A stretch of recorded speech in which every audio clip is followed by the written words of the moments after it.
Hello learners, আসসালামু আলাইকুম। Welcome to olpo.shikhi.com। আমি জেসন আছি আপনাদের সাথে। তো আজকের লিসনে আমরা মূলত অ্যাডোবি প্রিমিয়ার প্রোতে কিভাবে প্রজেক্ট সেটআপ করে এবং প্রজেক্ট সেটআপ করে কিভাবে ফোল্ডার ম্যানেজ করে সেই বিষয়গুলো নিয়ে আলোচনা করব। তো চলুন কথা না বাড়িয়ে সরাসরি সফটওয়্যার চলে যাই। তো সফটওয়্যার ওপেন করার সাথে সাথে আপনারা এরকম একটা চেহারা দেখতে পাবেন। আমি গত ক্লাসেও বলেছিলাম আমি আপাতত 2022 দিয়ে আপনাদেরকে এই পুরো জার্নিটা দেখানোর চেষ্টা করব। তো আপাতত আমার 2022-এর যে ইন্টারফেসটা আছে সেটা এরকম। তো গত ক্লাস এগুলো নিয়ে আমরা ডিটেলস কথা বলে ফেলছি। তো আজকে মূলত আমরা প্রজেক্ট সেটআপ করব। তো যখন আপনারা সফটওয়্যার ওপেন করবেন তখন এরকম একটা চেহারা দেখতে পাবেন, এরকম একটা পপ আপ স্ক্রিন দেখতে পাবেন বা স্প্ল্যাশ স্ক্রিন দেখতে পাবেন। তো এখান থেকে নিউ প্রজেক্টে ক্লিক করলে যে অপশনটা পাবেন সেখানে আমাদের সেটআপ করতে হবে, অথবা এটাকে যদি কেটে দেন তারপরও যদি ফাইল থেকে নিউ এখান থেকে প্রজেক্টে যান সেটা করলেও এই যে অপশনটা আসে এই অপশনটাই আসবে, ওইখান থেকেও আসবে এখান থেকেও আসবে। তো অ্যাজ ইউজুয়াল আপনি আপনার মতো একটা নাম দেবেন। তো নামগুলো একটু সুন্দর করে যেন হয়, যেমন এই নামগুলোকে আমরা স্ল্যাগ নেম বলি মিডিয়ার ভাষায়। তো আপনি যে কোম্পানির জন্য কাজ করবেন, ধরেন XY যে এটা একটা কোম্পানি, তো সেই কোম্পানির কোনো একটা ইভেন্ট নিয়ে কাজ করবেন। সো ইভেন্ট নেম দিলাম, এখানে ধরেন সংক্ষেপে ইভেন্ট নেম দিলাম। তো ইভেন্ট নেম দিলাম, তারপর হচ্ছে আপনি আপনার যেই ডেটে এই কাজটা করছেন, যেমন আজকের ডেটটা আমি দিয়ে দিচ্ছি 15/10/24। সো এই ডেটটা দিলাম, তারপর হচ্ছে হাইপেন দিয়ে আমরা এটা প্রথমে একবার যখন এডিট করতেছি তখন ভলিউম অন দিয়ে দিলাম। সো এইভাবে করে সুন্দর করে যদি সাজিয়ে রাখেন তাহলে আপনি যখন কাজগুলো করবেন খুঁজে পেতে আপনার আরও ইজি হবে। তো নামের ক্ষেত্রে একটা জিনিস খেয়াল করবেন, যারা নতুন একদম শুরু করছেন তো তারা যেন এই হাইপেনের জায়গায় ডট বা অন্য কোনো কমা এগুলো যেন না দেওয়া হয়। সো এটা একটু মাথায় রাখবেন। এরপর হচ্ছে লোকেশন। সো লোকেশন হচ্ছে আপনি এই যে প্রজেক্টটা আছে এটা কোথায় রাখবেন। এটার আগে আমি আপনাদেরকে ছোট্ট একটা জিনিস দেখাই দিচ্ছি যে এই লোকেশনগুলো কোথায় রাখবো। প্রিমিয়ার প্রোতে আমরা যখন কাজ করব তখন আমাদের মাথায় একটা জিনিস একটু রাখতে হবে, সেটা হচ্ছে প্রিমিয়ার প্রোতে ভিডিও এডিটিংয়ের কাজ করতে গেলে আমাদের কিন্তু অনেক রিসোর্স প্রয়োজন হবে। তো ওইটার জন্য আপনারা যেটা করবেন, ভিডিও এডিটিং নামে আমি যদি একটা ফোল্ডার বানিয়ে নিই এডিটিং, সো এই ফোল্ডারের মধ্যে আমার ভিডিও এডিটিংয়ের যাবতীয় যত কিছু আছে আমরা সবই রাখার চেষ্টা করব। তো প্রথমে যেটা আছে সেটা হচ্ছে একটা ফোল্ডার বানাবো, সেই ফোল্ডারে আমরা এডিট ফাইল রাখবো। সো এডিট ফাইল রাখবো আমরা এই ফোল্ডারটায়।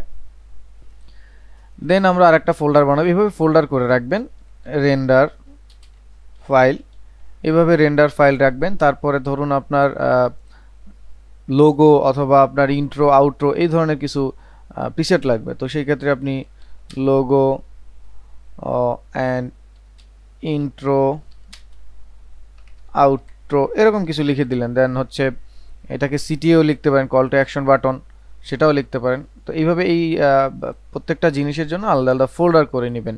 তো এটাকে আসলে যদি ম্যানেজ না করেন এভাবে তাহলে আপনার দেখা গেছে একই ইমেজ 10টা ফোল্ডারে থাকবে, আবার যখন একটা আলাদা ফোল্ডার থেকে টেনে এনে এই এই মিউজিকটা ইমেজটা অথবা লোগো অ্যানিমেশনটা ব্যবহার করতে চাইবেন তখন কিন্তু আসলে ওই বিভিন্ন ফোল্ডার হওয়ার কারণে ইনস্ট্যান্ট কাজ করতে পারলেও যখন সেভ করে আবার এটা পুনরায় কাজ করতে চাবেন তখন কিন্তু হচ্ছে এই ওপেন করার সাথে সাথে এই ফাইলটা দেখাবে না, মিসিং দেখাবে। তো সেই ক্ষেত্রে কিন্তু একটা প্যারা। তো এইভাবে প্রত্যেকটা জিনিসের জন্য আলাদা আলাদা ফোল্ডার আপনি নিয়ে নেবেন। যেমন সাউন্ড ইফেক্ট SFX আমি লিখে দিলাম, তারপরে VFX এর কিছু ফুটেজ লাগবে, গ্রিন স্ক্রিন, সেগুলো আপনি এভাবে লিখে নেবেন। তো আপনার যত কিছু লাগবে এরকম একটা ফোল্ডার যেটা হচ্ছে মূলত মাদার ফোল্ডার ভিডিও এডিটিং, তার মধ্যে কিছু সাব ফোল্ডার করে করে আপনি আপনার জিনিসগুলো রাখবেন। তো এতে করে আপনি কিন্তু কখনোই একই জিনিস 10টা ফোল্ডার রাখবেন না এবং বারবার আপনাকে মিসিংয়ের ওয়ার্নিং এই জিনিসটা আপনাকে তাড়া করবে না। তো এই বিষয়টা একটু মাথায় রাখবেন যারা একদমই নতুন, এইভাবে ফাইল ফোল্ডার ম্যানেজ করবেন। ফোল্ডার ম্যানেজ করে ওই ফোল্ডারের মধ্যে সব কিছু রাখার চেষ্টা করবেন, এতে করে আপনার কাজের গতিও বৃদ্ধি পাবে এবং আপনি প্রফেশনাল ওয়েতেও কাজ করতে পারবেন। সো নাও আমরা যখন প্রজেক্ট সেট আপ করতেছিলাম তো সেইখানে যে লোকেশনটা আছে, এবার আমি এখানে ব্রাউজে ক্লিক করে আমি তাহলে আমার এই যে ডাউনলোডে আমি যে আমার ফোল্ডারটা বানালাম সেই ফোল্ডারের মধ্যে এই যে এডিট ফাইল যেটা আছে আমি সেই এডিট ফাইলটাকে ধরিয়ে দিচ্ছি। তো সিলেক্ট করে জাস্ট ওই ফাইলটাকে আমি ধরিয়ে দিলাম। তো তাহলে আমার একদমই কিন্তু সুন্দরভাবে এটা ম্যানেজ হয়ে গেল। তো এইখানে লোকেশনের পরে জেনারেল, স্ক্র্যাচ ডিস্ক আর ইনজেস্ট সেটিং তিনটা সেটিং আছে। তো জেনারেলের মধ্যে আপনারা এখানে ভিডিও রেন্ডারিং অ্যান্ড প্লেব্যাক নামে একটা অপশন পাবেন, এখানে দেখবেন রেন্ডারার আছে। তো এখানে দুইটা অপশন থাকবে, একটা হচ্ছে কোড আর একটা হচ্ছে সোডা। তো এই সোডাটাকে আমরা হচ্ছে সফটওয়্যার দিয়ে রেন্ডার বুঝি, আর একটা হচ্ছে মানে প্লেব্যাক, আর একটা হচ্ছে জিপিইউ দিয়ে প্লেব্যাক। তো যাদের আসলে ডেডিকেটেড জিপিইউ থাকবে তারা এটাকে ক্লিক করে নেবেন, মানে যারা জিপিইউ দিয়ে কাজ করতে চাচ্ছেন, গ্রাফিক্স প্রসেসর ইউনিট যেটা। আর যাদের সফটওয়্যার আছে, মানে সফটওয়্যার মধ্যে তো বিল্ডিং কিছু থাকেই, সেটা দিয়ে যদি করতে চান তাহলে ইঞ্জিন সফটওয়্যার নেবেন। যাদের এই অপশনটা খোলা আছে তারা ডেফিনেটলি এটা নিয়ে নেবেন, আর যাদের হচ্ছে এই অপশনটা খোলা নেই তাদের অটোমেটিকলি এটা চলে আসবে। তারপর প্রিভিউ ক্যাশ, এটা এখানের অনুযায়ী আপনার এখানে নিয়ে নেবে, এটাকে আপনার চেঞ্জ করতে হবে না, এটা এরকম উজ্জ্ব থাকলে এরকমই হাইট থাকবে, এরকম সমস্যা নেই। এরপর হচ্ছে ভিডিও। তো ভিডিওর যে ডিসপ্লে ফরম্যাট আছে, আমরা যখন কাজ করব তো ওইখানে যেন আমাদের টাইম কোডটা থাকে, তো আমরা এখান থেকে যে কোনোটাই নিতে পারি, বাট আমাদের টাইম কোডটা হচ্ছে পারফেক্ট এবং এটা ডিফল্ট, এটাই রাখবেন। ঠিক একইভাবে ডিসপ্লের অডিও যে ফরম্যাটটা আছে সেটাও অডিও স্যাম্পলের যে ফরম্যাট আছে সেটাই রাখবেন, এখানে মিলি সেকেন্ড আছে, আপনি অডিও স্যাম্পল রাখবেন।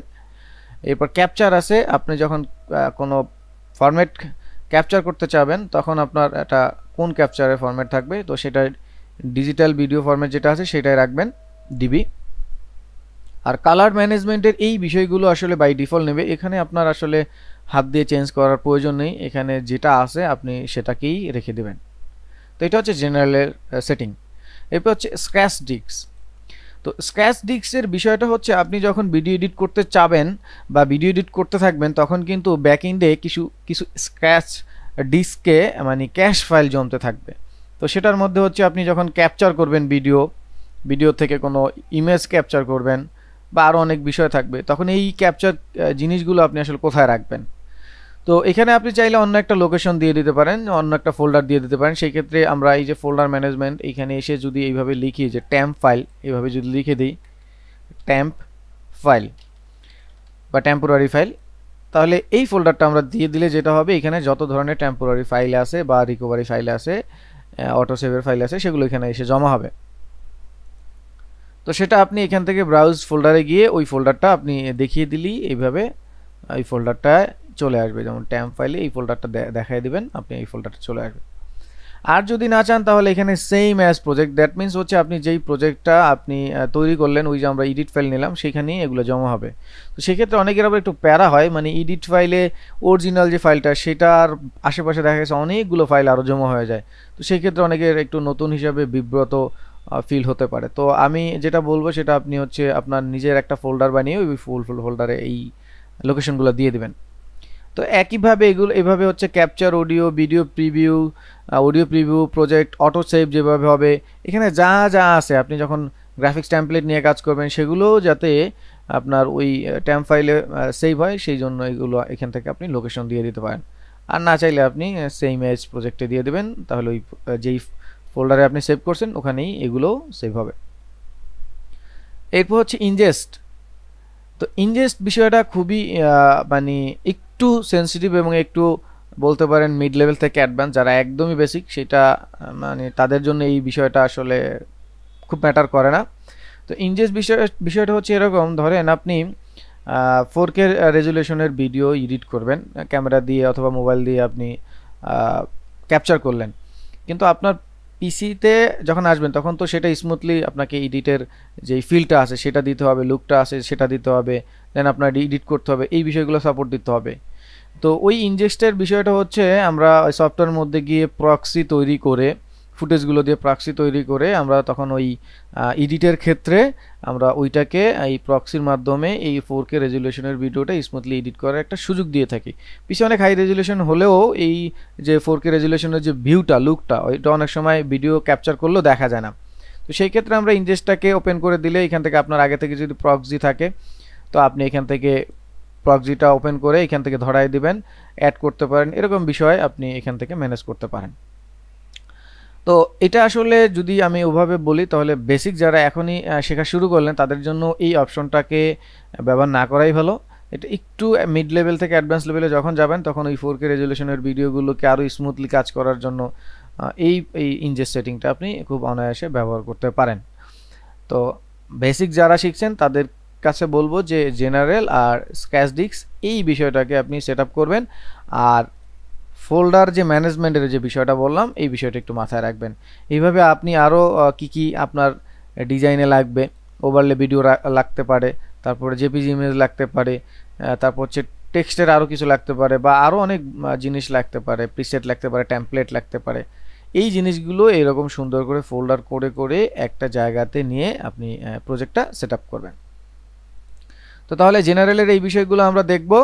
স্ক্র্যাচ ডিস্কের এই বিষয়গুলো দেখে আমরা যেটা করব এখানে ওকে করে দিব। তার আগে আরও একবার বলে নিই, এই যে এই নেমটা দিলাম এটাকে আমরা মিডিয়ার ভাষায় স্ল্যাগ নেম বলি। তো আপনারা এই স্ল্যাগ নেমটা আপনারা সুন্দর করে দিয়ে নেবেন। তো এরপরে জাস্ট ওকে করে দিবেন। সো ওকে করে দেওয়ার সাথে সাথেই একটা প্রজেক্ট চলে আসবে। তো এই যে মোটামুটি প্রজেক্ট তৈরি হয়ে গেছে। এখন আমরা এই প্রজেক্টের পরে সিকোয়েন্স তৈরি করা দেখব। সিকোয়েন্স তৈরি করেই আমরা আমাদের কাজ শুরু করব। তো আগামী পর্বে আমরা হয়তো বা সিকোয়েন্স নিয়ে কথা বলবো। তো আজকের পর্বে এই ছিল আপাতত। সো যারা আমাদের রেগুলার পর্ব দেখা শুরু করছেন তাদেরকে ধন্যবাদ। রিকোয়েস্ট থাকবে যে ধারাবাহিকভাবে পর্বগুলো দেখবেন। আর কারো কোনো কোশ্চেন থাকলে অবশ্যই কমেন্টে জানাবেন। আর টিউটোরিয়ালটি ভালো লাগলে আপনার আশেপাশে বন্ধু বান্ধব যারা আছে তাদেরকে শিখতে উৎসাহ করবেন, তাদের সাথে শেয়ার করবেন। আমাদের চ্যানেলটাকে একটু প্রমোট করার চেষ্টা করবেন। সো ভালো থাকেন, সুস্থ থাকেন, দেখা হবে নেক্সট ক্লাসে। আল্লাহ হাফেজ, আসসালামু আলাইকুম।